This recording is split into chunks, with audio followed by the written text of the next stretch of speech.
বলছেন। এজন্য মানুষ স্বল্প হলে অল্প হলেও এখানে হক্কানি উলামায়ে কেরামের ঘাবড়া হবে সমস্ত সমস্যার সমাধান আল্লাহ ইসলাম ধর্মে ইসলামীভাবে দিয়েছেন। উজুর ফরজ কয়টা? চারটা। কোন একজন ব্যক্তি উজুর ফরজ জানে চারটা, উজু করার সময় গিয়া মুখ ধুইল, হাত ধুইল, মাথা মাজা করছে।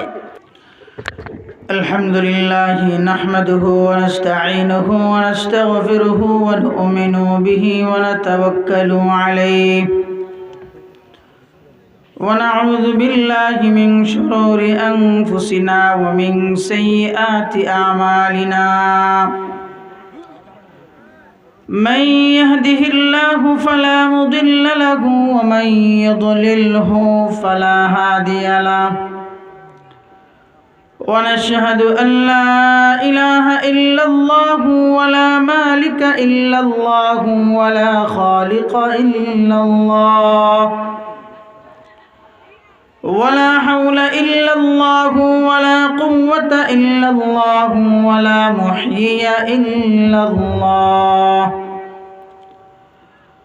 ولا محيي إلا الله ولا مميت إلا الله ولا رازق إلا الله وحده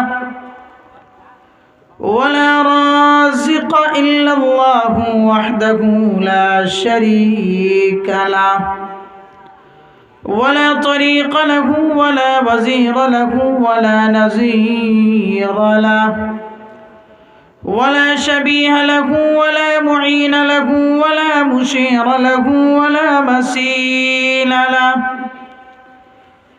ولا مثال له ولا مثل له ولا هزل له ولا نسل له ولا قبل له ولا بعد له ولا وقت له ولا زمان له ولا أول له ولا آخر له ولا بداية له ولا نهاية له ولا ضد له ولا ند له ولا حد له ونشهد أن سيدنا وسندنا وحبيبنا وحبيب ربنا وطبيبنا وطبيب قلوب ربنا أما بعد فأعوذ بالله من الشيطان الرجيم بسم الله الرحمن الرحيم اليوم أكملت لكم دينكم وأتممت عليكم نعمتي ورضيت لكم الإسلام دينا بارك الله لنا ولكم في القرآن العظيم ونفعنا وإياكم بالآيات والذكر الحكيم. وقال رسول الله صلى الله عليه وسلم تركت فيكم أمرين لن تضلوا ما تمسكتم بهما كتاب الله وسنة رسوله أو كما قال عليه الصلاة والسلام. صدق الله العظيم وصدق رسوله النبي الكريم ونحن على ذلك من الشاهدين والشاكرين.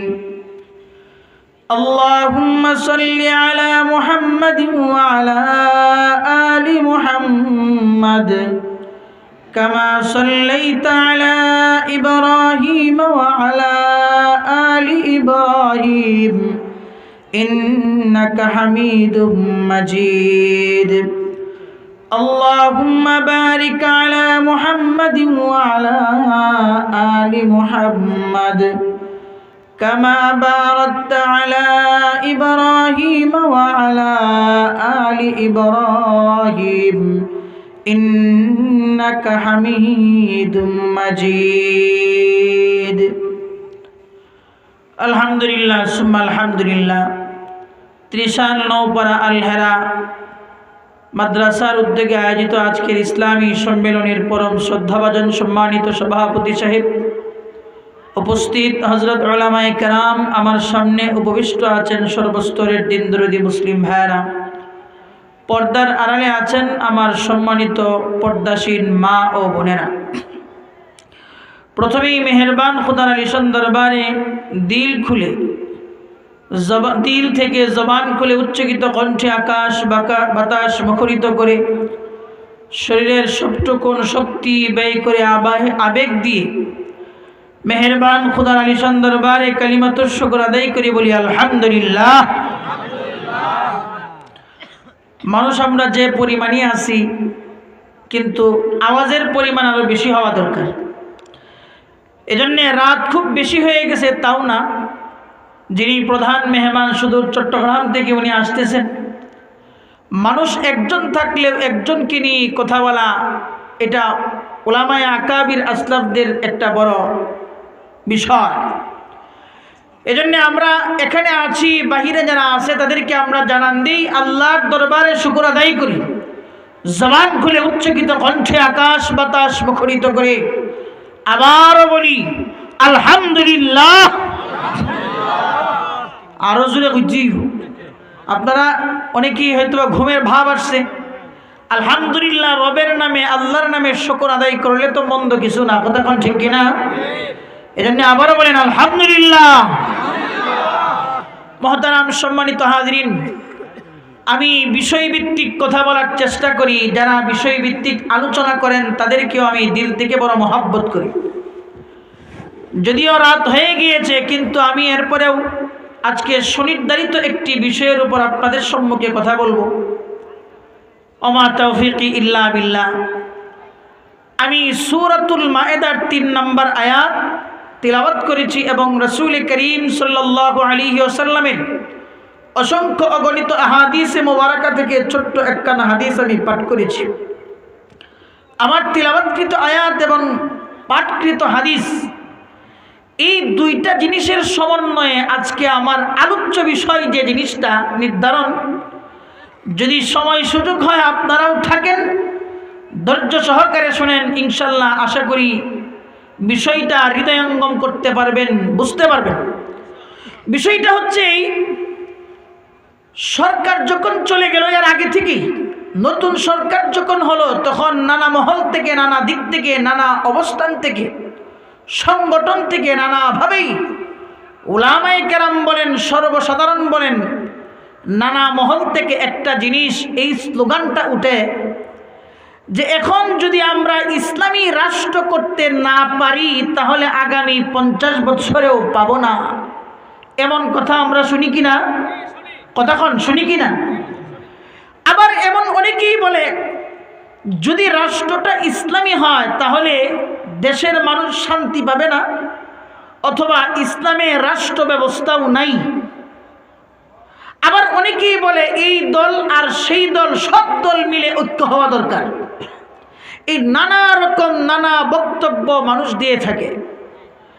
এখন রাষ্ট্রটা ইসলামিক হোক অথবা না হোক সেটা বিষয় না, বিষয় হচ্ছে যদি এই দেশ নয় ভিন্ন কোনো দেশেও যদি ইসলামিক হয় তাহলে কোরআনের ভিতরে, হাদিসের ভিতরে একটা রাষ্ট্র পরিচালনা করার দিক নির্দেশনা আল্লাহ কোরআনে দিয়েছেন কিনা, ইসলাম ধর্ম রাষ্ট্র পরিচালনা করার যোগ্যতা ক্ষমতা রাখে কিনা, এক কথা ইসলামী রাষ্ট্রের রূপরেখাটা কেমন হবে, একটা দেশ, একটা অঞ্চল, একটা সমাজ যদি ইসলামী হয় তাহলে তার নীতি আদর্শ সংবিধান কেমন হবে, মানুষের জীবন ব্যবস্থা কেমন হবে, আমি এই বিষয়টা অতি সংক্ষেপে আপনাদের সম্মুখে আমি তুলে ধরতে চাই কোরআন এবং হাদিস থেকে।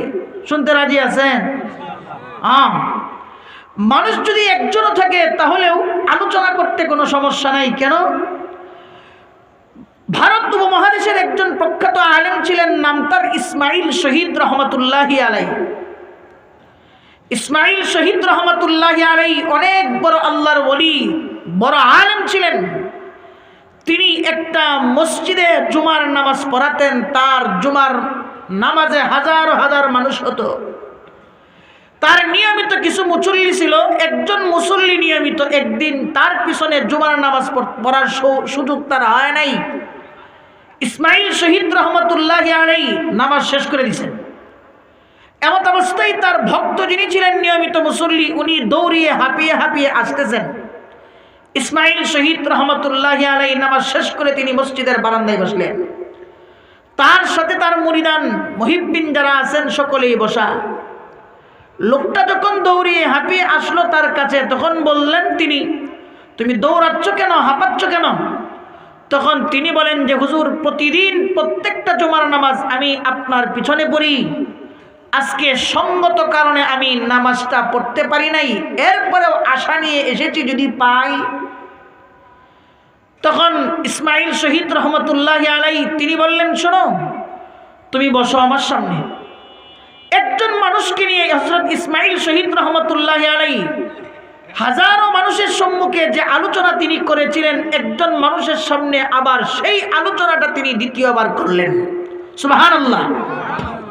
তার সঙ্গী সাথী যিনি মুহিব্বিন ছিলেন, মুরিদান, তারা বললেন যে হুজুর, 1-1.5 ঘন্টার আলোচনা হাজারো মানুষের সম্মুখে করেছিলেন, এই বয়ানটাই আপনি একজনকে কেন্দ্র করে আবার দ্বিতীয়বার করলেন, বিষয়টা বুঝলাম না। তিনি উত্তর করলেন, শোনো, হাজারো মানুষের সম্মুখে যে কথা আমি বলেছিলাম সেটাও আমার মূল শ্রোতা ছিল একজন। এখন তোমরা দেখতেছো আমার সম্মুখে একজনকে নিয়ে যে কথা বলছি, এখানেও আমার মূল শ্রোতা হলেন একজন। তিনি কে? কথা কয় না? তা আপনারা জিমায় গেছেন কেন? কথা বলেন। তিনি কে?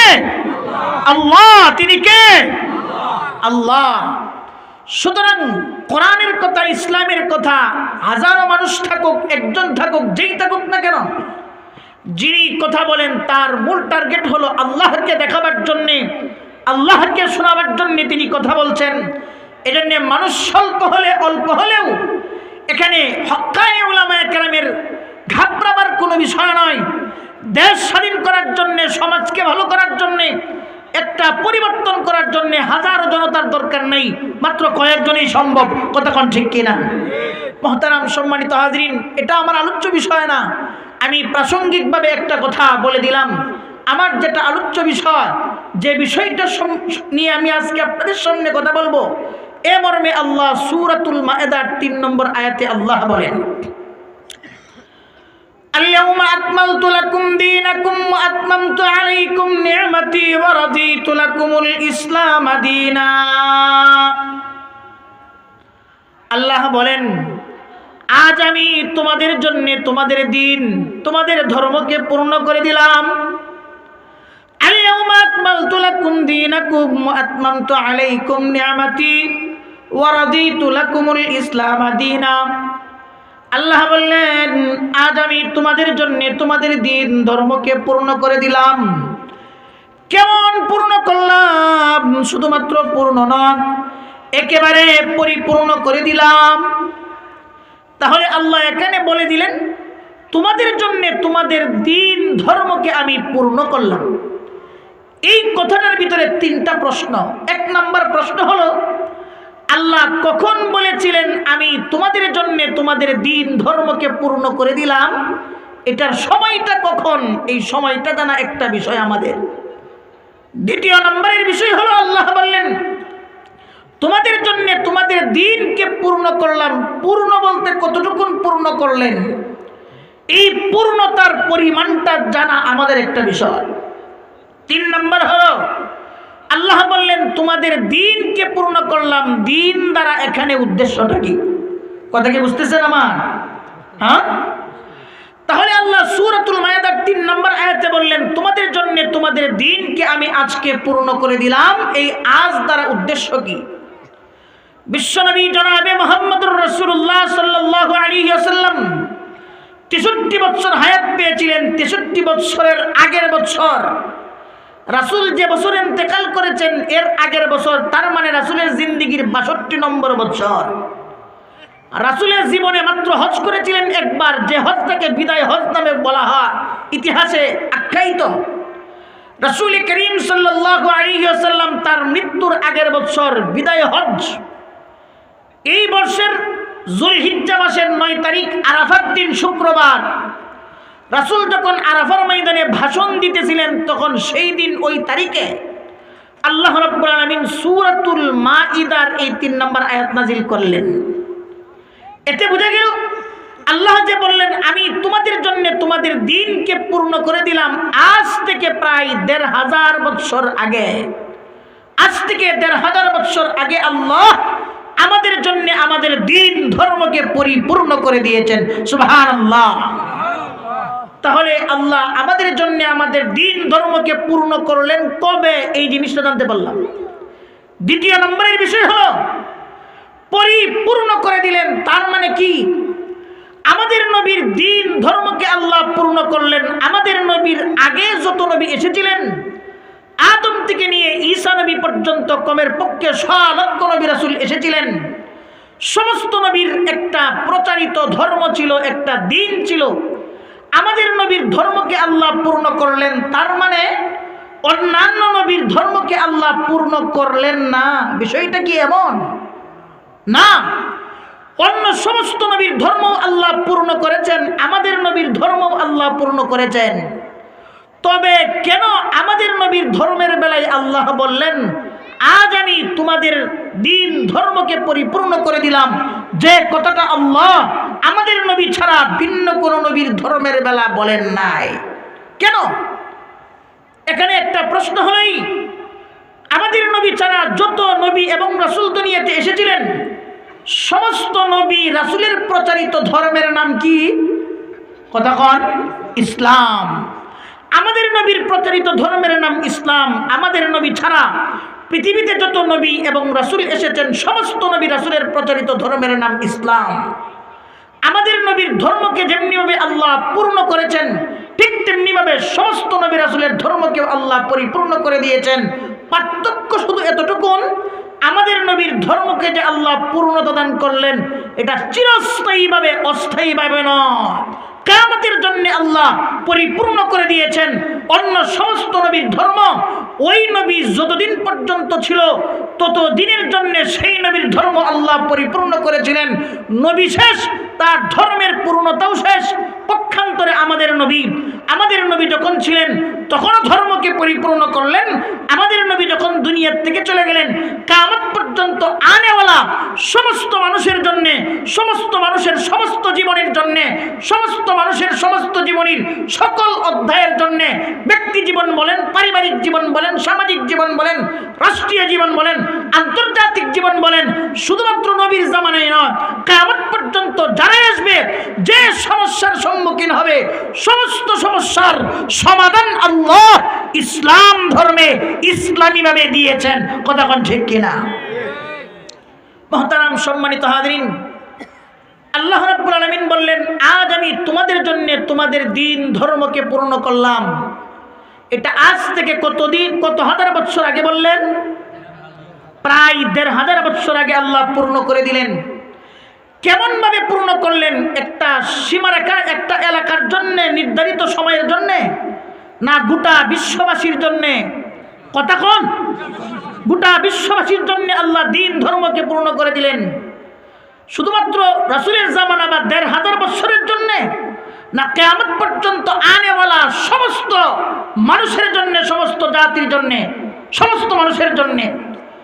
দুনিয়া যতই আপডেট হোক, যতই আধুনিক হোক, অত্যাধুনিক হোক, যত রকমের উন্নতি সাধন করুক না কেন, সমস্ত মানুষের সমস্ত উন্নতি, সমস্ত বিজ্ঞান, সবকিছুর জন্য আল্লাহ আজ থেকে ১৫০০ বছর আগে ইসলাম ধর্মটাকে পরিপূর্ণ করেছেন।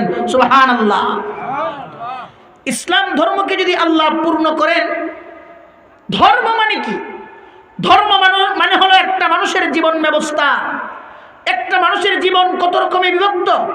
মানুষের ব্যক্তি জীবন, মানুষের পারিবারিক জীবন, সামাজিক জীবন, রাষ্ট্রীয় জীবন, রাজনৈতিক জীবন, আন্তর্জাতিক জীবন, সমস্ত জীবনের জন্যই আল্লাহ ইসলাম ধর্মটাকে পরিপূর্ণ করে দিয়েছেন। কথা কোন ঠিক কিনা? কোন একজন ব্যক্তি তার ব্যক্তি জীবনের সমাধান ইসলাম থেকে নিল, রাষ্ট্রীয় জীবনের সমাধান মানুষটা ইসলাম থেকে নিল না, তাহলে তার জন্য ইসলাম ধর্মটা পূর্ণ হলো না। কথা কোন ঠিক কিনা? মুহতারাম সম্মানিত হাজরিন, আমি বলেছিলাম এই আয়াতের ভিতরে তিনটা জিনিস। এক নাম্বার আয়াতটা আল্লাহ কখন নাজিল করলেন বললাম, আরেকটা হলো আল্লাহ পরিপূর্ণ করে দিলেন, পরিপূর্ণতার দ্বারা উদ্দেশ্যটা কি এটাও বললাম। আশা করি আপনারা বুঝতে পেরেছেন। এবার আসেন, আল্লাহ যে বললেন আমি তোমাদের জন্য তোমাদের দ্বীনকে পূর্ণ করে দিলাম, এখানে দ্বীন শব্দের দ্বারা উদ্দেশ্যটা কি? দ্বীন শব্দের দ্বারা উদ্দেশ্য হয় ধর্ম, দ্বীন শব্দের দ্বারা কিয়ামত দিবসকেও বোঝায়। কিন্তু সূরাতুল মায়েদার 3 নম্বর আয়াতে দ্বীন দ্বারা আল্লাহ বোঝাতে চাইলেন ইসলাম ধর্মের যত বিধানাবলী আছে। কি আছে? বিধানাবলী। ইসলাম ধর্মের যত বিধানাবলী আছে সমস্ত বিধানাবলীকে আল্লাহ পরিপূর্ণ করে দিলেন। সুবহানাল্লাহ। তাহলে এখানে দ্বীন দ্বারা উদ্দেশ্য ইসলাম ধর্মের বিধানাবলী। আল্লাহ রাব্বুল আলামিন বলেন আল-ইয়াওমা আকমালতু লাকুম দীনাকুম ওয়া আতমামতু আলাইকুম নি'মাতি ওয়া রাদিতু লাকুমুল ইসলাম দীনা। আজ আমি তোমাদের জন্য তোমাদের দ্বীন ধর্মকে আমি পরিপূর্ণ করে দিলাম। এখানে দ্বীন দ্বারা উদ্দেশ্য কিয়ামতের দিন নয়, দুনিয়ার দিন না। এখানে দ্বীন দ্বারা উদ্দেশ্য হলো ইসলাম ধর্মের যত বিধানাবলী আছে সমস্ত বিধানাবলীকে আল্লাহ পরিপূর্ণ করে দিলেন। দ্বীন দ্বারা উদ্দেশ্য হলো ইসলাম ধর্মের বিধানাবলী। এবার প্রশ্ন হলো ইসলাম ধর্মের বিধানাবলী কত প্রকার? ইসলাম ধর্মের সর্বমোট বিধানাবলী হলো 5 প্রকার। কত প্রকার? কেন যারা থাকবেন তাদের কথা কম না। এবারে ঘুমাই কে? বুড়া বেটা ঘুমাইতেছেন কেন? কোনো ঘুম নাই? ঘুম ভাঙিয়ে বসেন আর ঘুম দলে বাড়িতে গিয়ে ঘুমাইবেন। এখানে সচেতন একদম মানে সজাগ থাকতে হবে। কথা কন ঠিক কিনা? ইসলাম ধর্মের যত রকমের বিধানাবলী আছে সমস্ত বিধানাবলী কত প্রকার? 5 প্রকার। 1 নাম্বার ঈমান আকীদা। বলেন ঈমান আকীদা। 2 নাম্বার ইবাদত বন্দেগী। 3 নাম্বার মুআমালাত। 4 নাম্বার মুআশারাত। 5 নাম্বার হলো আখলাকিয়াত। ইসলাম ধর্মের যত বিধানাবলী আছে সমস্ত বিধানাবলী হলো 5 প্রকার। 1 নাম্বার ঈমান আকীদা, 2 নাম্বার ইবাদত বন্দেগী, 3 নাম্বার মুআমালাত, 4 নাম্বার মুআশারাত, 5 নাম্বার আখলাকিয়াত। এই 5টা জিনিস হলো ইসলামের বিধানাবলী।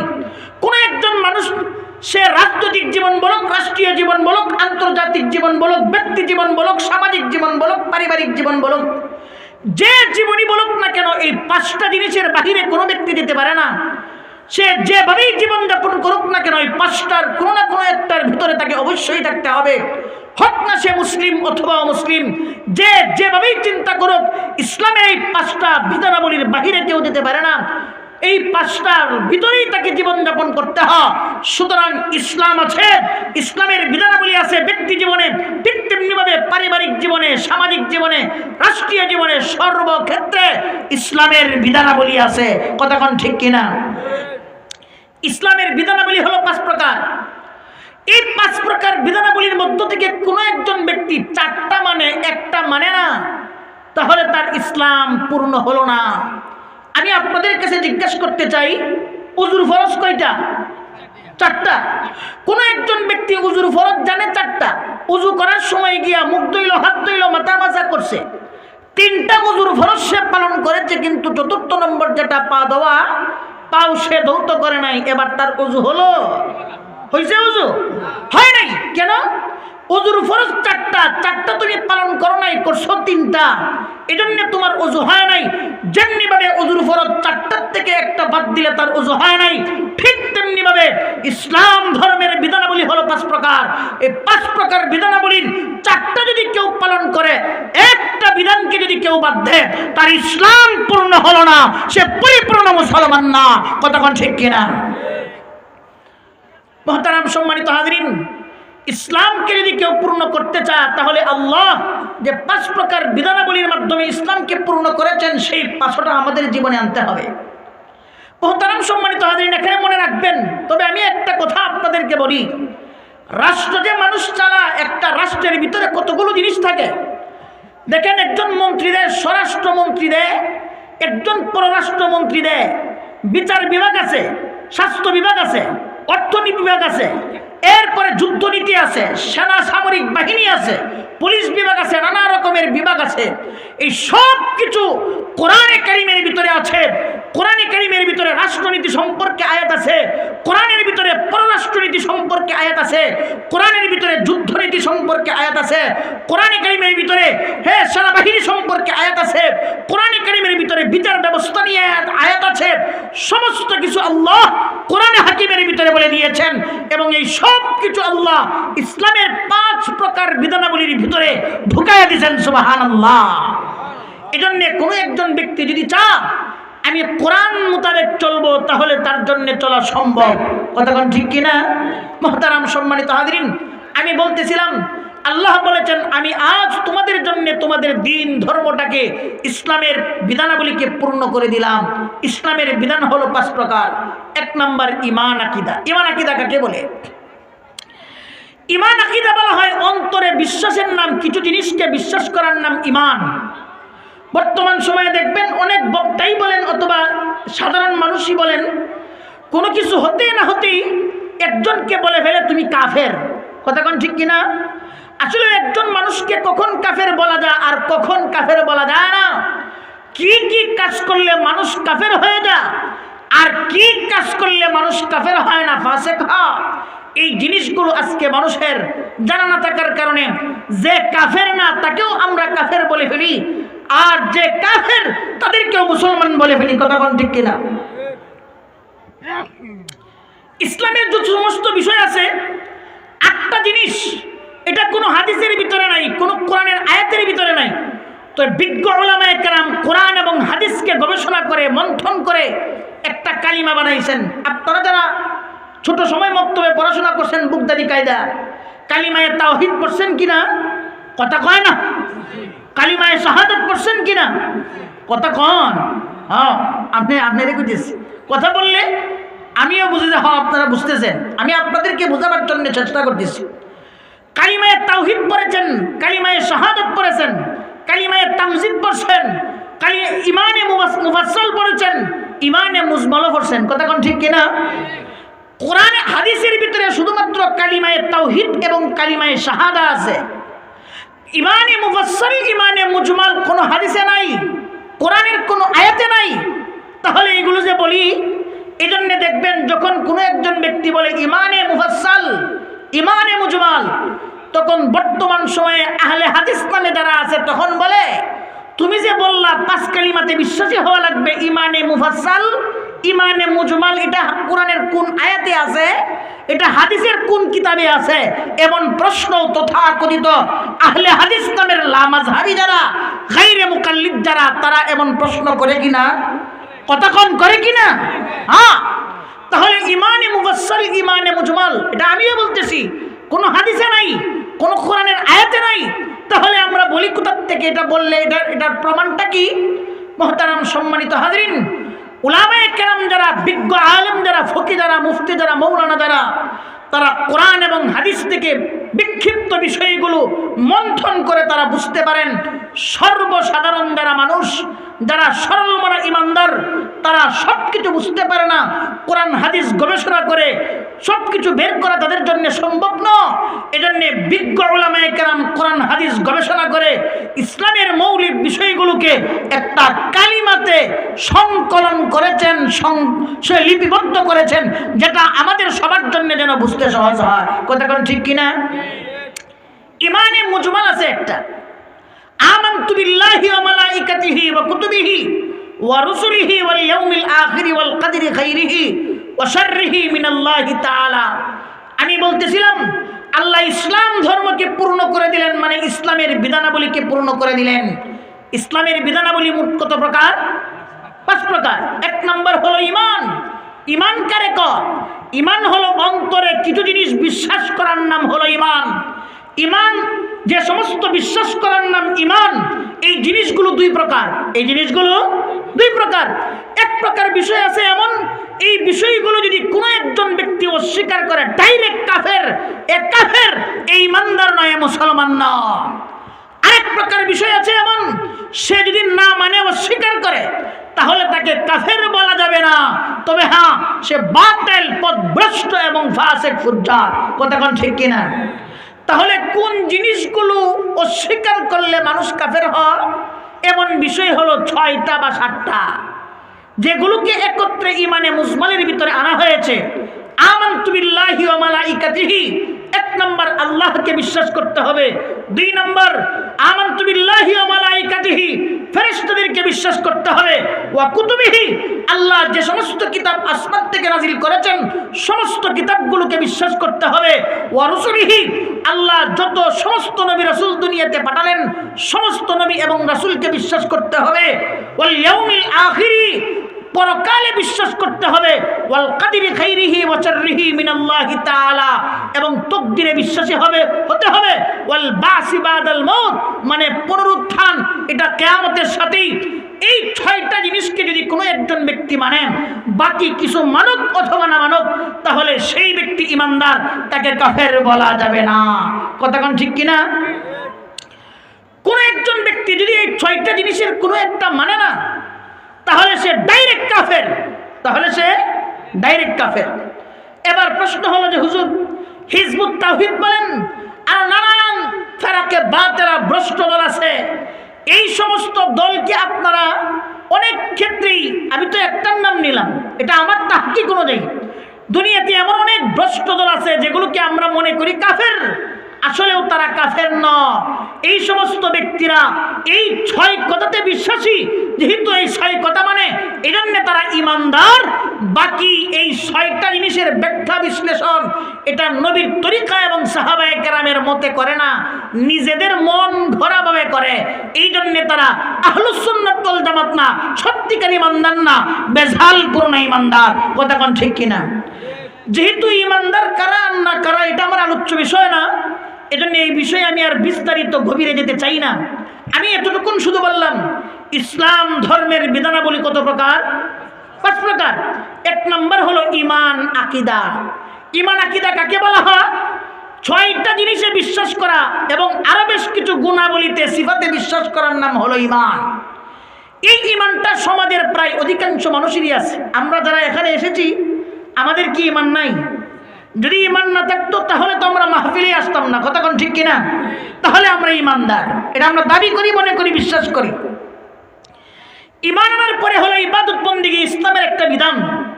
ইবাদত বন্দেগী কাকে বলা হয়? ইবাদত বন্দেগী বলা হয় অঙ্গে প্রত্যঙ্গের মাধ্যমে আল্লাহর হুকুম পালন করাকে ইবাদত বন্দেগী বলা হয়। নামাজ, রোজা, হজ, যাকাত, জিকির, আজকার, কোরআন তেলাওয়াত, দান, সাদকা, খায়রাত, এই সব কিছুকে বলা হয় ইবাদত বন্দেগী।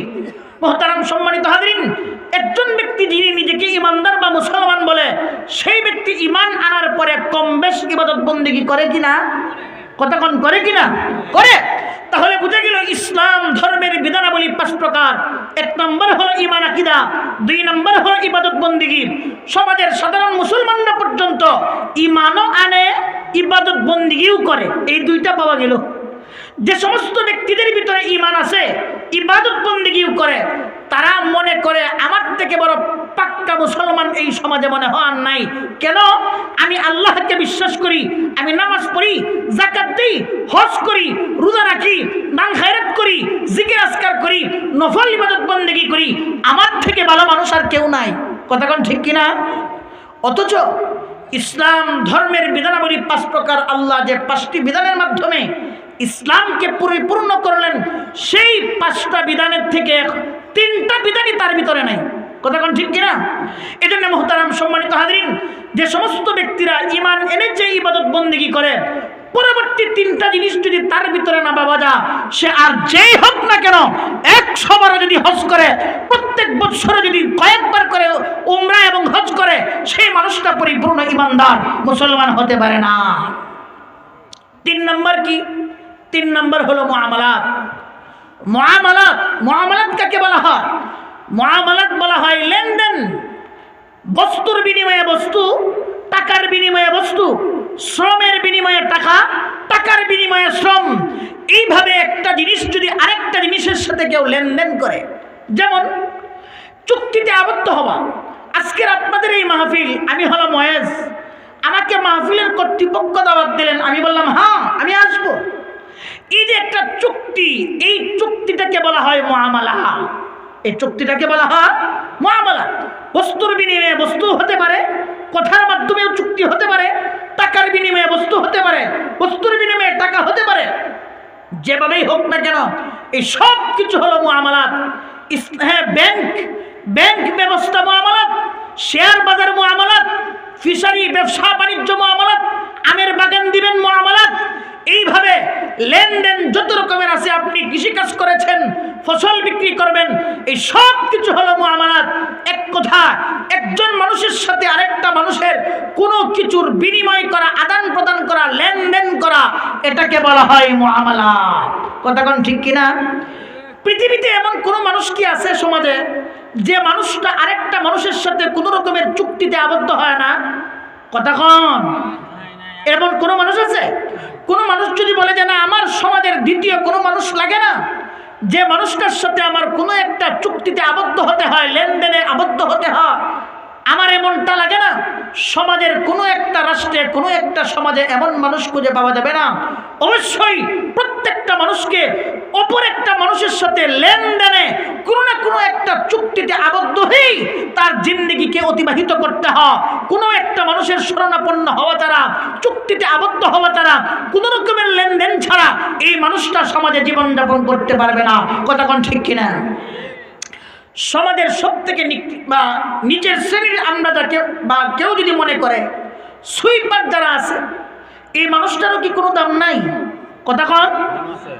যদি সমাজের সুইপার কেন হলো, এ সুইপার কেন, তার সাথে কথা বলবো না, তার সাথে কোনো কারবার নাই, কথাবার্তা নেই, তাহলে যে মানুষটা এমন কথা বলবে ওই মানুষটা কি সমাজে আপন গতিতে সবকিছু কাজ সম্পন্ন করে বেঁচে থাকা সম্ভব?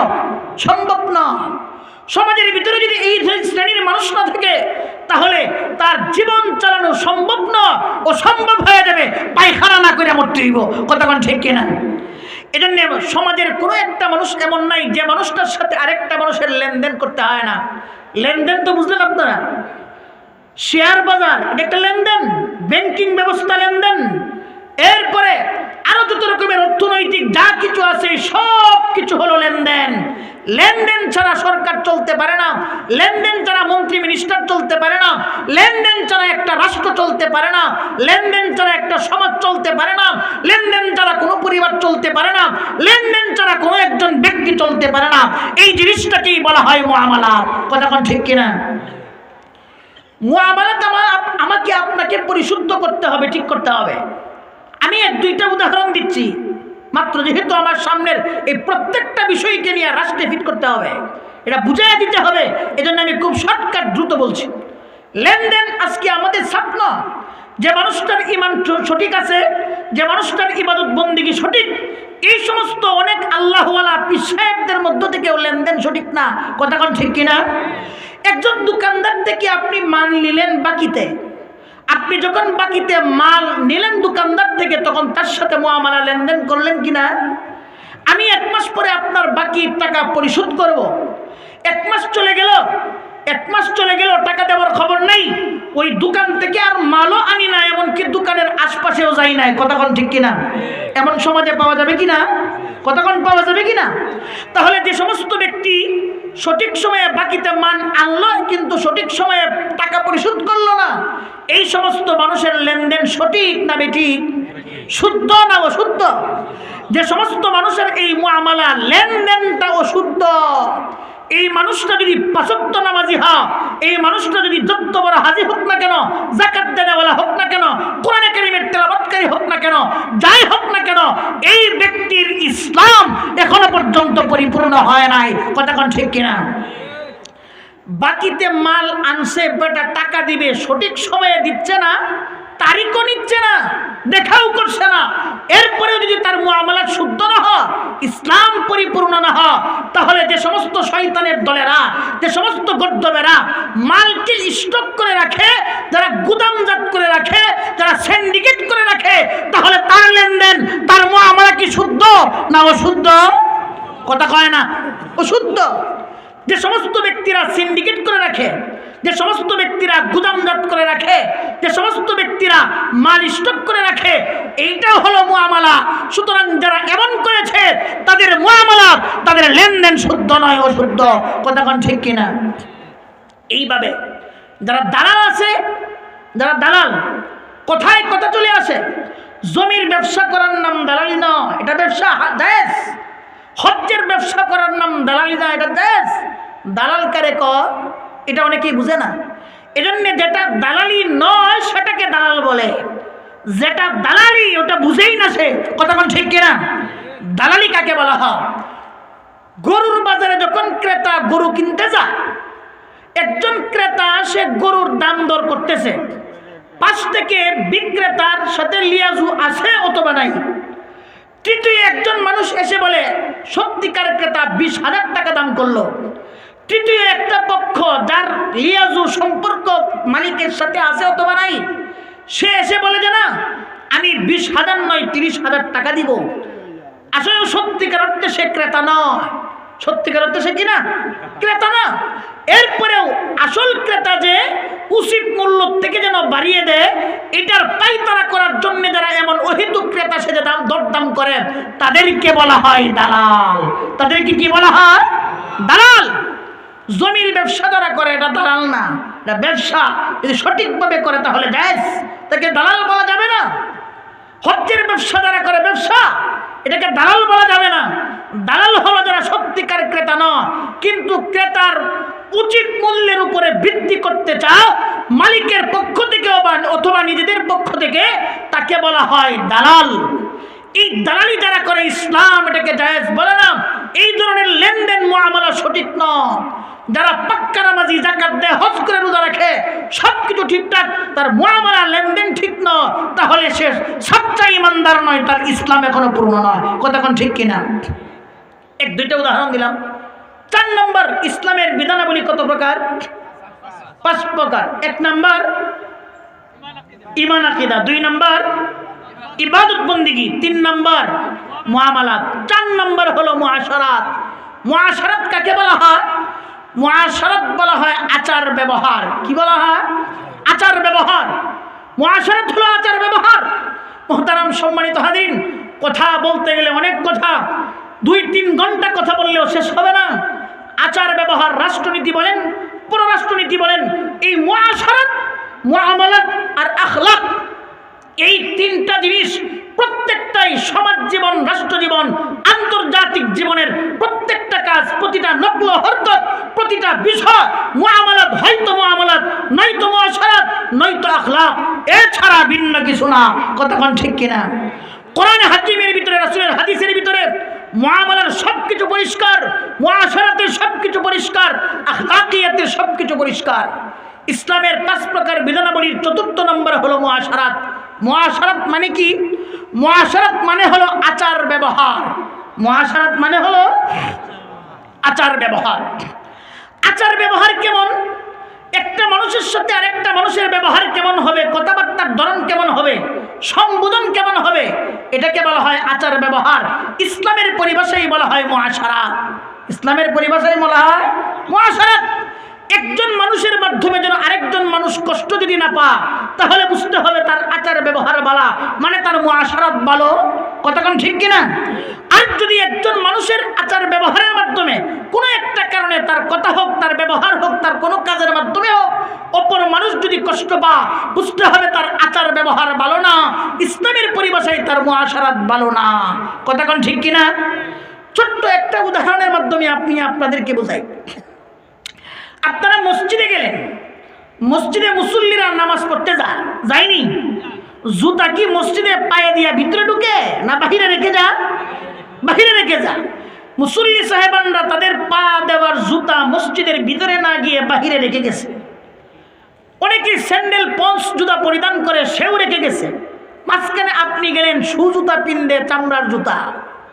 এবার আপনার উজুর প্রয়োজন, আপনি যদি আপনার শু জুতা পরিধান করে উজু করেন, ভিজা পা যদি জুতার ভিতরে ঢুকান, তাহলে আপনার জুতা হয়তো বা ভিজে যেতে পারে, সমস্যা হতে পারে। এই জন্য আপনি চিন্তা করলেন কি, মসজিদের সামনে যেহেতু স্যান্ডেল পন্সের জুতা আছে, সুতরাং আমি সাময়িকের জন্য আমার জুতাগুলো এখানে রেখে আরেকজন ভাইয়ের পন্স বা স্যান্ডেল জুতাটা নিয়ে উজু করে আসি। যে আপনি যে তার স্যান্ডেল বা পন্স জুতা নিলেন, এটা কি চুরি করার নিয়তে নিছেন? একদম স্থায়ীভাবে নিয়ে গেছেন। সাময়িকের জন্য, চুরির নিয়তে নয়, সাময়িকের জন্য নিয়েছি, যেখান থেকে নিয়েছি সেখানে আবার রেখে দিব, সৎ উদ্দেশ্যে নিয়েছি, ভালো নিয়তে। আমি যখন তার জুতাটা পা দিয়ে নিলাম উযু করার জন্য, ঠিক সেই মুহূর্তে মসজিদ থেকে জুতার মালিক বেরোইছে তার জুতা পা দেওয়ার জন্য। মসজিদ থেকে যখন সত্যিকার জুতার মালিক যখন আসলো, এসে দেখে তার জুতা যেখানে রাখা ছিল সেখানে নাই। ওই মালিক যখন দেখলো আমার জুতা যেখানে ছিল সেখানে নাই, তখন মালিকের কষ্ট হলো কিনা? কথা কয় না? কষ্ট হয়েছে? কষ্ট হয়েছে। কেন? আমার জিনিস যেখানে রেখেছিলাম সেখানে নাই, সাথে সাথে না পাওয়ার জন্য মনের ভিতরে যে একটা কষ্ট। আর আমি যে মালিকের থেকে জুতাটা না বলে নিয়ে গেলাম, এই যে ব্যবহারটা করলাম, এই যে আচরণটা করলাম, আমি এমন ব্যবহার এমন আচরণ যার সাথে করলাম, আমার ব্যবহার এবং আচরণের দ্বারা সেই ভাই কষ্ট পেয়েছে। তার মানে বোঝা গেল আমার ব্যবহারের দ্বারা যেহেতু কষ্ট পাইল, সুতরাং আমার আচার ব্যবহার আমার মুআশারাত ভালো না। কথা কোন ঠিক কিনা? এক কথা, আমার কোনো কাজ, আমার কোনো কথা, আমার কোনো ব্যবহার, আমার কোনো আচরণ, আমার কোনো ভাবমূর্তি, আমার কোনো ভঙ্গিমা, এই সব কিছুর দ্বারা যেন অন্য কোনো মানুষ কষ্ট না পা, হোক না সে মুসলমান অথবা হোক না সে মুসলিম, আমার দ্বারা যেন কেউ কষ্ট না পা। যদি না পা, তাহলে বুঝতে হবে আমার মুআশারাত ভালো, আমার আচার ব্যবহার ভালো। ইসলামের 5টা বিধানাবলীর 4th নম্বরটা পালন হলো। আর যদি আমার কোনো আচরণ, আমার কোনো কাজ, আমার কোনো কথা, আমার কোনো ব্যবহারের মাধ্যমে আরেকজন ভাই কষ্ট পা, তাহলে বুঝতে হবে আমার আচার ব্যবহার ভালো না, আমার মুআশারাত ভালো না। এখনো পর্যন্ত আমার ইসলাম পরিপূর্ণ হয় নাই। কথা কোন ঠিক কিনা? যে সমস্ত ব্যক্তিদের আচার ব্যবহারটা ভালো না, তাদের ক্ষতিটা কি? তাদের ক্ষতি হলোই বিশ্বনবী জনাবে মুহাম্মদুর রাসূলুল্লাহ সাল্লাল্লাহু আলাইহি ওয়াসাল্লাম বলেন, আমি যে সমস্ত আমার আচার ব্যবহার মুআশারাতের মাধ্যমে যে ব্যক্তিকে কষ্ট দিলাম, সামান্য জিনিসে আমার অজান্তে কষ্ট পেয়ে গেল, এর পরিণতি বড় ভয়াবহ কঠিন। কিয়ামতের দিন আল্লাহ রাব্বুল আলামিন আমার আমলনামায় যে সওয়াব ছিল, আমার সবগুলো সেই ব্যক্তির আমলনামায় দিয়ে দিবে। ওই ব্যক্তির আমলনামায় যে গুনাহ ছিল, এই গুনাহগুলো আমার আমলনামায় দিয়ে দিবে। নাউজুবিল্লাহ। একজন মানুষের মুআশারাত আচার ব্যবহার যদি মন্দ হয়, তাহলে তার অবস্থা পরিণতি হয় এমন। আমার কথা কি আপনারা বুঝতেছেন?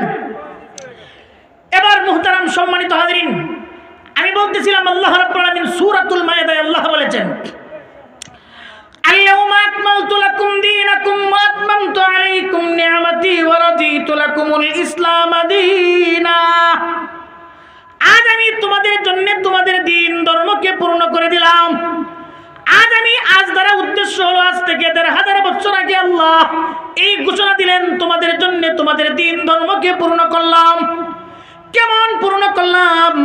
অন্য সমস্ত নবীর ধর্ম, প্রচারিত ধর্ম ইসলাম, এটা সাময়িকের জন্য নির্ধারিত একটা কালের জন্য আল্লাহ পূর্ণতা দান করেছিলেন।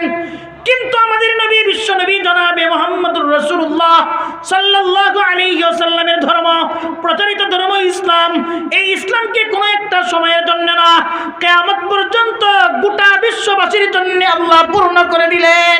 কথা কোন ঠিক কিনা? আল্লাহ ইসলাম ধর্মকে, দিনকে পূর্ণ করলেন। এই দিন দ্বারা উদ্দেশ্য হলো ইসলাম ধর্মের বিধানাবলীকে পূর্ণ করলেন। ইসলাম ধর্মের বিধানাবলী কত প্রকার? 1 নম্বর বলেন ঈমান আকীদা, 2 নম্বর ইবাদত বন্দেগী, 3 নম্বর মুআমালাত, 4 নম্বর মুআশারাত, 5 নম্বর হলো আখলাক। মুআশারাতের দেখেন এমন একটা জিনিস, রাসূল করিম সাল্লাল্লাহু আলাইহি ওয়াসাল্লাম বলেন, লা ইউমিনু আহাদুকুম হাত্তা ইয়াকুনা আহাব্বা ইলাইহি লা ইউমিনু আহাদুকুম হাত্তা ইউহিব্বা লিআখিহি মা ইউহিব্বু লিনাফসিহি। বিশ্বনবী বললেন, একজন মুসলমান ততক্ষণ পর্যন্ত পরিপূর্ণ মুসলমান হতে পারে না, যতক্ষণ পর্যন্ত একজন মুসলমান তার নিজের জন্য যা পছন্দ করে, অপরের জন্য তা পছন্দ করে না। নিজের জন্য যে জিনিসটা পছন্দ করি, এই জিনিসটা যদি অপরের জন্য পছন্দ না করি, ততক্ষণ পর্যন্ত আমি ইমানদার হতে পারবো না। কথা কোন ঠিক কিনা? একটা উদাহরণ দিই। আপনাদের এই সমাজে, এটা তো সিটি অঞ্চল না, ইউনিয়ন। এই ইউনিয়নের নির্বাচন যখন হয়, মেম্বার হওয়ার জন্য মানুষ পদপ্রার্থী হয় না? হ্যাঁ। রাসূল বলেছেন কি, আমি নিজের জন্য যে জিনিসটা পছন্দ করি সেটা যেন অপরের জন্য করি। আমি নিজের জন্য যা পছন্দ করি যদি অপরের জন্য না করি তাহলে পরিপূর্ণ ইমানদার হওয়া যাবে না। যে মেম্বার হওয়ার জন্য লক্ষ লক্ষ টাকা খরচ করে, মারপিট করে, জিদাজিদি হয়, রেশারেশি হয়, কুন্দল হয়, কথা কোন ঠিক কিনা? রাসূল বলেছেন যে মানুষটা নিজে মেম্বার হইতে পছন্দ করছে, এই জিনিসটা যদি সে অপরের জন্য পছন্দ করে তখন বলবে আমি মেম্বার হতে চাই, আমার আরেকজন ভাইয়া হতে চা, সুতরাং আমারটা আমার দরকার নাই, আমি বাদ দিলাম, অপর ভাইয়ের জন্য পছন্দ করলাম। এইভাবে যদি 10 জন মেম্বারের পদপ্রার্থী থাকে, 10 জনের যদি মন মানসিকতা এমন হয়, তাহলে কোনো একজন প্রার্থী সমাজে খুঁজে পাওয়া যাবে?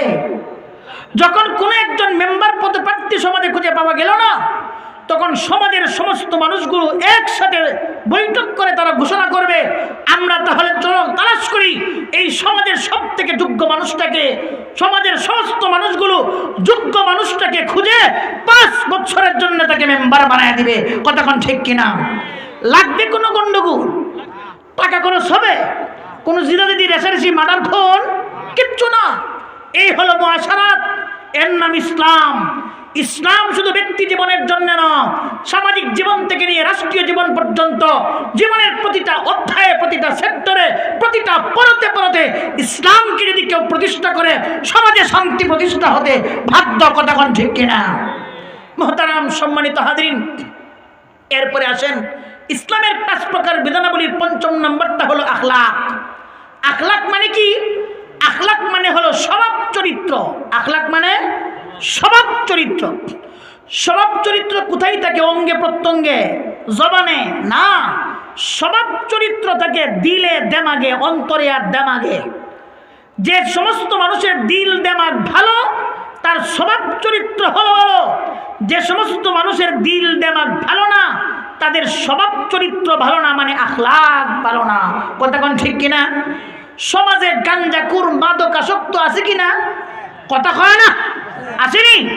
সমাজে যে সমস্ত মানুষগুলো মাদকাসক্ত, গাঞ্জা খা, এদের দিল দেমাগ বালানা, আখলাক বালানা। এ আপনার সাথে চলবে, সমাজের মানুষের সাথে চলে, এ মনে মনে চিন্তা করে আর ফিকির করে কখন সুযোগ আসবে আর মদ গাঞ্জা খাইতে পারবো, কতক্ষণ ঠিক কিনা? তাহলে আখলাক মানে হলো স্বভাব চরিত্র, দিলে মনে দেমাগে যে জিনিসটার চিন্তা করে। চিন্তা যদি হয় ভালো, মানুষটার আখলাক হলো ভালো। তার চিন্তা ভাবনা ফিকির যদি হয় মন্দ, বুঝতে হবে মানুষের আখলাকটা মন্দ। তোমার ইমান ঠিক আছে, ইবাদত বন্দেগী ঠিক আছে, মুআমালাত ঠিক আছে, মুআশারাত ঠিক আছে, সব ঠিক, তার চিন্তা ফিকির ভাবনা দেমাগ মন মিজাজ ভালো না, আখলাক ভালো না। আল্লাহ বলেন ইসলামের ডাইরেক্ট কথা হলোই তুমি ততক্ষণ পর্যন্ত এখনো পরিপূর্ণ ইমানদার, তোমার ইসলাম এখনো পূর্ণ হয় নাই, কতক্ষণ ঠিক কিনা? যে সমস্ত ব্যক্তিরা জিনা বেবিচারে লিপ্ত, যে বেটা জিনা বেবিচার করতেছা একই মেয়ে বাবার সাথে গিয়া বলে, সে মনে মনে চিন্তা ভাবনা দেমাগ ফিকির করে কখন সুযোগ পাওয়া যাবে, কার সাথে কখন কিভাবে জিনা বেবিচারে লিপ্ত হওয়া যাবে, এমন চিন্তা ফিকির ভাবনা তাদের দিমাগে আছে, দিলের ভিতরে আছে। বুঝতে হবে তার আখলাকটা হলো মন্দ। তার আখলাক কি? মন্দ। মানুষের আখলাক যদি সুন্দর হয়, সমাজে প্রিজিং থাকবে না, সমাজে মাদক থাকবে না, গাঞ্জা থাকতো না, সুদ ঘুষ থাকবে না, মানুষের হিংসা ফাসাদ, অহংকার, তাকাব্বুরি, হত্যা, লুটতরাজ, ডাকাতি, সন্ত্রাসী, এই কোনো কিছু থাকবে না যদি মানুষের আখলাক ভালো হয়ে যায়, কতক্ষণ ঠিক কিনা? মুহতারাম সম্মানিত হাজরিন, কার আখলাকটা ভালো আর কারটা মন্দ এটা বুঝবেন কেমনে? এটা বুঝার উপায় হলেই কোন মানুষের অন্তরের ভিতরে যদি মন্দ 10টা স্বভাব থাকে তাহলে বুঝতে হবে তার আখলাকটা মন্দ, ভালো না। আর যদি পাশাপাশি যদি 10টা গুণ কারো অন্তরে থাকে তাহলে বুঝতে হবে তার আখলাকটা হলো ভালো। তার আখলাকটা কি? ভালো। 10টা বলার মতো সময় নাই, আমি একটার উদাহরণ দিই শুধু বোঝার জন্যে। মানুষের আখলাক যাদের মন্দ হয় তাদের ভিতরে অহংকার থাকে, অহংকারকে বলা হয় তাকাব্বুর। অহংকারকে কি বলা হয়? তাকাব্বুর। মানুষের যাদের স্বভাব খারাপ, আখলাক যাদের খারাপ, স্বভাব চরিত্র যাদের খারাপ, 10টা মন্দ স্বভাবের মধ্যে একটা হলো অহংকার, তাকাব্বুর। কার দিলের ভিতরে তাকাব্বুর, অহংকার আছে এটা বুঝবো কেমনে? রাসূল করিম সাল্লাল্লাহু আলাইহি ওয়াসাল্লাম বলেন, লা ইয়াদখুলুনাল জান্নাতা মান কানা কলবুহু মিন খাদ্দালিন কিবির আও কামা ক্বালা আলাইহিস সালাতু ওয়াসসালাম। রাসূল বলেছেন, যে সমস্ত ব্যক্তির অন্তরের ভিতরে বিন্দু পরিমাণ অহংকার থাকবে সেই মানুষটা অবশ্যই জাহান্নামে যাবে। কথা কোন ঠিক কিনা? মুহতারাম সম্মানিত হাজিরিন, অহংকার আমার আপনার দিলের ভিতরে অহংকার আছে কিনা এই জিনিসটা বোঝার উপায় কি? অহংকারের স্তর হলো 4টা। কয়টা? অহংকার কত প্রকার? 4 প্রকার। 1 নম্বর হলো উজব, 2 নম্বর হলো কিবির, 3 নম্বর হলো তাকাব্বুর, 4 নম্বর হলো ইস্তিকবার। এই 4টা স্তরের কোন একটা স্তর যদি মানুষের দিলে থাকে বুঝতে হবে তার ভিতরে অহংকার আছে। যে মানুষটার ভিতরে অহংকার আছে বুঝতে হবে তার আখলাক ভালো না। যে মানুষটার আখলাক ভালো না বুঝতে হবে ইসলামের 5 প্রকার বিধানাবলী এখনো তার ভিতরে আসা নাই, তার ইসলাম এখনো পর্যন্ত পরিপূর্ণ হয় নাই। কতক্ষণ ঠিক কিনা? উজব কাকে বলে? এটা ইসলামের ভাষায় বলা হয়, সুফিয়ানদের ভাষায় বলা হয়, কিন্তু উজব মানে হইল চারা, বীজ। উজব মানে হলো বীজ, কিবির হলো চারা, তাকাব্বুর হলো গাছ, ইস্তিকবার হলো এই অহংকারের ফসল ফল। অহংকারের বীজ কোনটা? কোন একজন মানুষ সে যদি তার দিলকে জিজ্ঞাসা করে তোমার কি কোনো যোগ্যতা গুণ গরিমা আসেনি? সমাজের ভিতরে মনে করেন পরিবারে দ্বন্দ্ব লাগে না? আপনি আপনার ছেলেকে বিয়ে করেছেন, এখন ছেলে মা বলে, শাশুড়ি বলে বউরে আমরা কত স্ট্যান্ডার্ড ফ্যামিলি, আর আমি বিয়ে করাইছি একটা খেত গেরান্না ভূত। কথা কোন ঠিক কিনা? এই যে পারিবারিক দ্বন্দ্ব, 2 পরিবারের দ্বন্দ্ব, বউ শাশুড়ির ঝগড়া, স্বামী স্ত্রীর দ্বন্দ্ব, তালাক হওয়া, এই সব কিছুর মূলের কারণ হলো মানুষগুলোর আখলাক ঠিক না, ভালো না। এই জন্য এই সমস্ত কুফল সমাজে দেখা দিচ্ছে। কতক্ষণ ঠিক কিনা? একজন মানুষ যদি তার নিজেকে প্রশ্ন করে তোমার ভিতরে কোনো গুণ আছে কিনা, মন বলবে হ্যাঁ আমার ভিতরে গুণ আছে। যতক্ষণ পর্যন্ত শুধু এতটুকুন বলে যে হ্যাঁ আমার গুণ আছে, যোগ্যতা আছে, এটা দোষের না, ভালো। কিন্তু মনকে যদি জিজ্ঞাসা করেন যে মন তোমার ভিতরে যে গুণ আছে, যোগ্যতা আছে, ক্ষমতা আছে, টাকা আছে, তো এমপি হওয়ার ক্ষমতা, মন্ত্রী হওয়ার ক্ষমতা, প্রধানমন্ত্রী হওয়ার ক্ষমতা যে আছে, এইগুলোর জন্য কি তুমি প্রশংসা চাও? মন যদি বলা হয় প্রশংসা চাই, মনে মনে যদি তার যোগ্যতার কারণে মন প্রশংসা চায়, বুঝতে হবে আপনার দিলের ভিতরে অহংকার আছে, অহংকারের বীজ আছে। মনে মনে চাইছে, মুখে এখনো প্রকাশ করে নাই আমার যে যোগ্যতা এটার জন্য প্রশংসার যোগ্য, মনে মনে বলছে, মুখে বলে নাই, বুঝতে হবে অহংকারের বীজ অন্তরের ভিতরে আছে, অহংকার আছে। এরপরে যদি কোন একজন ব্যক্তি তার ভিতরে যে যোগ্যতা আছে, যে প্রশংসা পাওয়ার যোগ্য, এটা আবার যদি দিল থেকে মুখের দ্বারা বলে যে হ্যাঁ আমি বড় বক্তা, আমি বড় আলেম, আমি বড় নেতা, আমি বড় ক্ষমতাধর, আমার টাকা আছে, আমি এই আমি সেই, এটা যদি জবানের দ্বারা বলে তাহলে বুঝতে হবে অহংকারের বীজ থেকে আবার চারা গজাইছে। কি গজাইছে? চারা। আমি আপনাদেরকে প্রশ্ন করতে চাই, যে সমস্ত ব্যক্তিরা মেম্বার পদপ্রার্থী হয়, চেয়ারম্যান এমপি পদপ্রার্থী হয়, তারা তো এই জিনিসটাই বুঝাইতে চায় আমি এই এলাকার চেয়ারম্যানের জন্য যোগ্য। কথা কোন ঠিক কিনা? মনে মনে যদি থাকে আমি এটার যোগ্য, প্রশংসা পাওয়ার যোগ্য, তাহলে অহংকারের বীজ তার অন্তরের ভিতরে আছে। এটা যখন জবানের দ্বারা প্রকাশ করে তখন সেটা হয় কিবির, তখন তার অহংকারের বীজটা চারা গজাইছে। সমাজের ভিতরে যারা ক্ষমতা পাওয়ার জন্য লিফলেট করে, পোস্টার করে, তারা নিজেদেরকে সমাজে যোগ্য বলে প্রকাশ করলো কিনা? কতক্ষণ করলো কিনা? সুতরাং যে ব্যক্তি সমাজের ভিতরে প্রকাশ করছে সে এটা যোগ্য, তার ভিতরে অহংকার আছে, কাজেই তার আখলাক ভালো না। আর যে ব্যক্তির আখলাক ভালো না সেই ব্যক্তির ইসলাম এখনো পর্যন্ত পরিপূর্ণ হয় নাই। কতক্ষণ ঠিক কিনা? ইসলাম মানুষের জীবনের পরতে পরতে আছে। 10 মিনিট না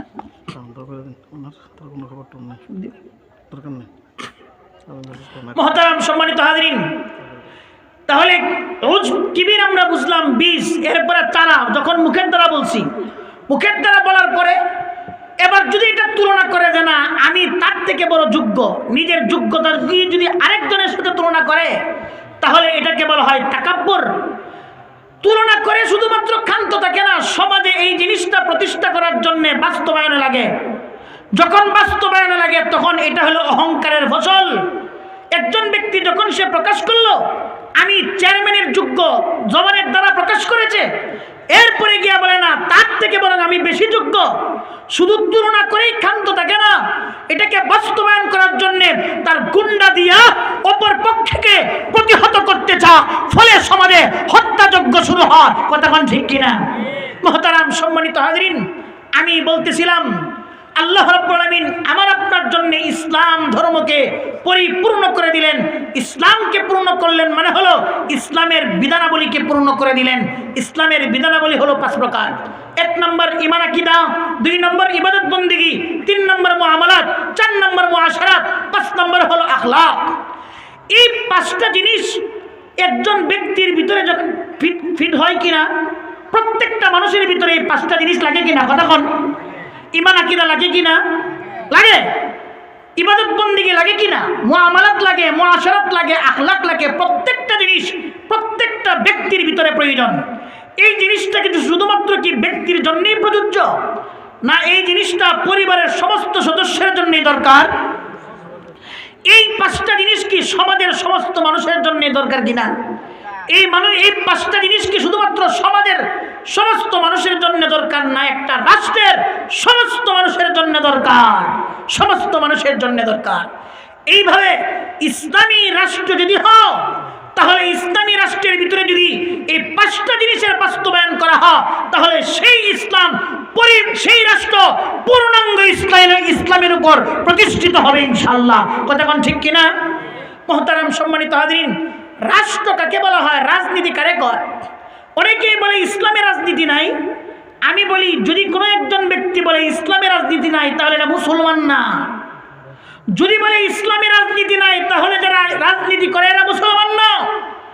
আর মুসলমানরা যদি রাজনীতি করে তাহলে বলতে হবে ইসলামে রাজনীতি আছে। কতক্ষণ ঠিক কিনা? রাজনীতি মানে কি? রাজনীতির অর্থ কি?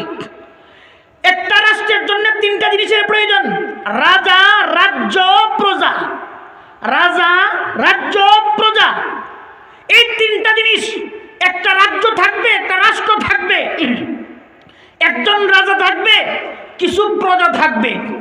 রাজা, রাজ্য, প্রজা, এই 3 জিনিস যেন সুন্দর সুষ্ঠুভাবে চলতে পারে, এটার নিয়ম নীতি যারা চর্চা করে, এটার নিয়ম নীতিকে বলা হয় রাজনীতি। এই নিয়ম নীতি যারা চর্চা করে তাদেরকে বলা হয় রাজনীতিবিদ। কতক্ষণ ঠিক কিনা? তাহলে আমি এতক্ষণ যে আলোচনাগুলো করলাম, ঈমান, আকীদা, ইবাদত বন্দেগী, মুআমালাত, মুআশারাত, আখলাক, এই জিনিসগুলো যে আমি আলোচনা করলাম, এর মাধ্যমে কি একজন মানুষ আরেকজন মানুষ থেকে নিরাপত্তা পায় না? একজন মানুষ যখন আরেকজন মানুষ থেকে নিরাপত্তা পায় তখন এই রাজ্যটা নিরাপদ হয়ে যায়। রাজ্য এবং প্রজা যখন নিরাপদে থাকে, রাজা যিনি হন তিনিও নিরাপদে থাকে। এই জন্যে সত্যিকার রাজনীতি যদি কোথাও থেকে থাকে সেটা একমাত্র ইসলাম ধর্মে। সত্যিকার রাজনীতি যদি কোথাও থেকে থাকে তাহলে সেটা একমাত্র কোরআনে কারীমের ভিতরে, রাসূলের সুন্নাহর ভিতরে। কতক্ষণ ঠিক কিনা? এই জন্য এই কথা যারা বলে ইসলামে রাজনীতি নাই, এরা গণ্ড, এরা মূর্খ, এরা গদ্দপ, এরা শিক্ষিত শয়তান ছাড়া ভিন্ন কিছু না। কতক্ষণ ঠিক কিনা? সময় নাই, 12টা বাজে। আমি এখন রাষ্ট্রনীতি, পররাষ্ট্রনীতি, বিচার ব্যবস্থা, যুদ্ধনীতি, অর্থনীতি, চিকিৎসা নীতি, এই সব কিছুর ভিতরে মুআমালাত, মুআশারাত, আখলাক, এই প্রত্যেকটার ভিতরে রাষ্ট্র বলেন, পররাষ্ট্রনীতি বলেন, ইসলামী রাষ্ট্রের এই রাষ্ট্রের মানুষের সাথে ভিন্ন রাষ্ট্রের সম্পর্ক কেমন হবে, রাষ্ট্রের অন্তর্বর্তী বিতর্কিত অবস্থা একজনের সাথে আরেকজনের কেমন হবে, লেনদেন কেমন হবে, অর্থ ব্যবস্থা কেমন হবে, চিকিৎসা নীতি কেমন হবে, শিক্ষানীতি কেমন হবে, পররাষ্ট্রনীতি কেমন হবে, যুদ্ধনীতি কেমন হবে, এই সব কিছু ইসলামের এই 5টা বিধানাবলীর ভিতরে আছে। কতক্ষণ ঠিক কিনা? মুহতারাম সম্মানিত হাজরিন, যেহেতু সময় নেই আমি আর সেদিকে বিস্তারিত গেলাম না। কোরআনের আয়াতের ভিতরে ভাগ ভাগ ভাগ ভাগ ভাগ ভাগ করা আছে। ওলামায়ে কেরাম ভাগ করেছেন কোন নীতির জন্য কোন আয়াত, কিভাবে রাষ্ট্র চলবে, কিভাবে সমাজ চলবে, কিভাবে ব্যক্তি চলবে, এই সব কিছু ইসলামের 5 প্রকার বিধানাবলীর ভিতরে আল্লাহ রাব্বুল আলামিন সব কিছু দিয়ে দিয়েছেন। সুবহানাল্লাহ। আল্লাহ রাব্বুল আলামিন আমাদের সকলকে ইসলামের যে 5 প্রকার বিধানাবলী আছে, এই 5 প্রকার বিধানাবলী নিজের জীবনে ফিট করার তৌফিক দেন, পরিবারের জীবনে ফিট করার তৌফিক দেন এবং রাষ্ট্রীয়ভাবে ফিট করার তৌফিক দেন, বলেন আমিন। ইসলামী রাষ্ট্র যে পদ্ধতিতে সমাজ চলছে, আমার কথা হয়তো হুজুররাই ভালো লাগতো না, আমি একটা কথা বলি, এই যে গণ অভ্যুত্থান হয়েছে এটা গণতন্ত্রের উপর ভিত্তি করে গণতন্ত্রকে প্রতিষ্ঠা করার জন্য এটা হয়েছে। কাজেই সমস্ত দল যদি ঐক্যবদ্ধ হয়েও নির্বাচিত হয়, খোদার কসম ইসলামী রাষ্ট্র প্রতিষ্ঠা হবে না। কথা কি বুঝতে পেরেছেন? আর বর্তমান সময়ের যে ঐক্য, এই দলের সাথে সেই দল ঐক্য, আমি বলি কার সাথে ঐক্য করব? এখানে তো আওয়ামী লীগও করেন, বিএনপিও করেন, জামাত ইসলামও করেন, আমি ঐক্যের হককে না। তবে হ্যাঁ, ঐক্য গঠন করলে একটা সামাজিক অবস্থা মুসলমানদের উলামায়ে কেরামের তৈরি হবে, ইসলামী রাষ্ট্র প্রতিষ্ঠা হবে না। ইসলামী রাষ্ট্র প্রতিষ্ঠা হওয়ার জন্যে কোরআন যেভাবে বলেছে সেই মূলনীতিকে সামনে রেখে যদি কেউ ক্ষমতায় যায় তবেই সম্ভব, অন্যথায় নয়। তবে আমরা কি করব এখন? মুহতারাম সম্মানিত হাজিরিন, রাষ্ট্র হওয়ার জন্যে ভুট্টা মারা একটা অঞ্চল লাগবে, এটা সত্য না। 1 কাঠা বা 2টা গ্রাম নিয়ে একটা রাষ্ট্র হতে পারে। একটা ভৌগোলিক সীমারেখা অনেক বড় আয়তনের লাগবে, এটা সত্য না। অনেক জনসংখ্যা লাগবে, সত্য না। মুসলিমে কিছু জনসংখ্যা, ছোট্ট একটা ভৌগোলিক সীমারেখা যদি হয় আর সেটাকে কেন্দ্র করে যদি একটা রাজ্য মনে করে যদি ইসলামের এই 5 প্রকার বিধানাবলী প্রত্যেকটা সেক্টরে ব্যক্তি জীবন, পারিবারিক জীবন, সামাজিক জীবন এই ছোট্ট একটা রাষ্ট্রের ভিতরে ফিট করে, ওয়াল্লাহি ইসলামী রাষ্ট্রের যে স্বপ্ন বয়ান আমরা করি, স্বপ্ন দেখি, তার রোজ ছোট্ট একটা অঞ্চল থেকে ইনশাআল্লাহ পাওয়া যাবে। কথা কোন ঠিক কিনা?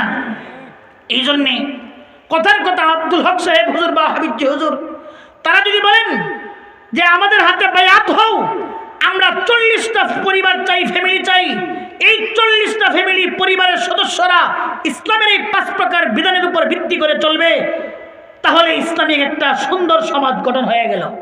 এভাবেই সম্ভব। আফগানিস্তান এভাবে থেকে শুরু হয়েছে। আল্লাহ রাব্বুল আলামিন আমাদেরকে বুঝার তৌফিক দেন।